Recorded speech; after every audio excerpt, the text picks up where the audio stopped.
આ બ્લાસ્ટ લઈને અત્યારે સઘન ચેકિંગની તૈયારીઓ પોલીસ દ્વારા કરવામાં આવી રહી છે। આ અમીરગઢ બોર્ડર છે। દિલ્હીમાં બ્લાસ્ટને લઈને ગુજરાતની બોર્ડરો પર પોલીસનું સઘન ચેકિંગ। રાજસ્થાન, પંજાબ, હરિયાણા અને દિલ્હીથી ગુજરાતમાં આવતા તમામ વાહનોનું ચેકિંગ હાથ ધરાયું।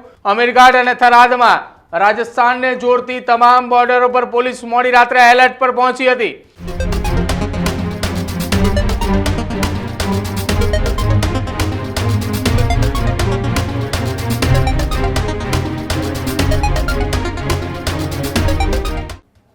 સમાચારોમાં આગળ વાત કરીએ। દિલ્હીની અંદર ગત મોડી સાંજે I-20 કારની અંદર થયેલા બ્લાસ્ટ બાદ ગુજરાતની અંદર એલર્ટ આપવામાં આવ્યું છે। ગુજરાતની અંદર પોલીસનું સઘન ચેકિંગ જોવા મળી રહ્યું છે। દિલ્હીમાં બ્લાસ્ટને લઈને ગુજરાતની બોર્ડરો પર પોલીસનું સઘન ચેકિંગ। સંવેદનશીલ રાજસ્થાન અને અમીરગઢ વિસ્તારની અંદર આવેલી બોર્ડરો પર એ સઘન ચેકિંગ હાથ ધરવામાં આવી રહ્યું છે। રાજસ્થાન, પંજાબ, હરિયાણા અને દિલ્હીથી ગુજરાતમાં આવતા તમામ વાહનોનું ચેકિંગ હાથ ધરાયું। અમીરગઢ અને થરાદમાં રાજસ્થાનને જોડતી તમામ બોર્ડરો પર પોલીસ મોડી રાત્રે એલર્ટ પર પહોંચી હતી। બોર્ડર પર પોલીસે તમામ વાહનોમાં સઘન ચેકિંગ હાથ ધર્યું અને આ દરમિયાન પાલનપુર અને ડીસા શહેરોની અંદર સર્કલ વિસ્તારોની અંદર પણ પોલીસ દ્વારા સઘન ચેકિંગ હાથ ધરવામાં આવ્યું। દિલ્હીમાં બ્લાસ્ટ બાદ ગુજરાતની સુરક્ષાને વધારવામાં આવી છે। ગુજરાત અને રાજસ્થાન બોર્ડર ઉપર આવેલા એ તમામ ગ્રામ્ય વિસ્તારો કે જ્યાંથી રાજસ્થાનથી એ ગુજરાતની અંદર સીધો પ્રવેશ મેળવવામાં આવે છે એ તમામ વિસ્તારની અંદર મોડી રાત્રે એલર્ટ આપવામાં આવ્યું હતું અને એલર્ટ આપતાની સાથે જ તપાસ હાથ ધરવામાં આવી રહી હતી।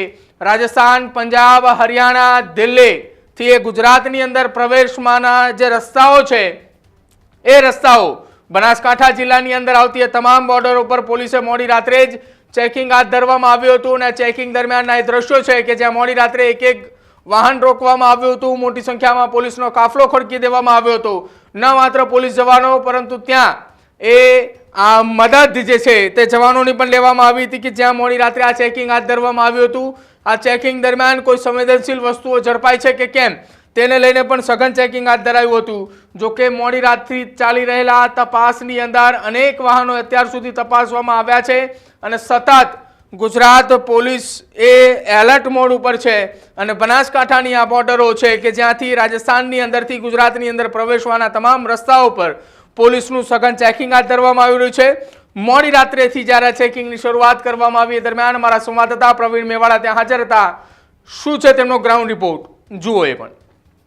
દિલ્હી બ્લાસ્ટ લઈને અત્યારે રાજસ્થાન અને ગુજરાત બોર્ડર પર પોલીસ દ્વારા સઘન ચેકિંગ કરવામાં આવી રહ્યું છે।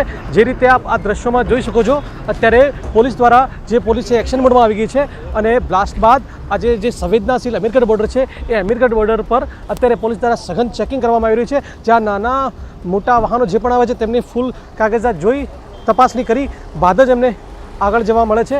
આવા દ્રશ્યોમાં બી જોઈ શકો છો હરેક નાના મોટા વાહનો દ્વારા પોલીસ દ્વારા ચેકિંગ કરવામાં આવે છે।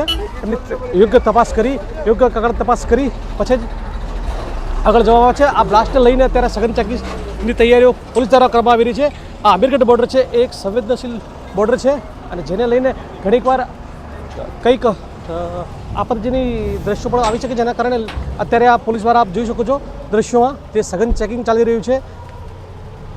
પોલીસ એમની કાર્યવાહી કરી રહી છે। આજે આપ દ્રશ્યમાં જોઈએ તે પોલીસ અત્યારે અમીરગઢ બોર્ડર પર ચેકિંગ ચાલી રહ્યું છે અને આ બ્લાસ્ટને લઈને અત્યારે આ સઘન ચેકિંગ કરવામાં આવી રહ્યું છે। Pravin Mewada, newsroom, Banaskantha.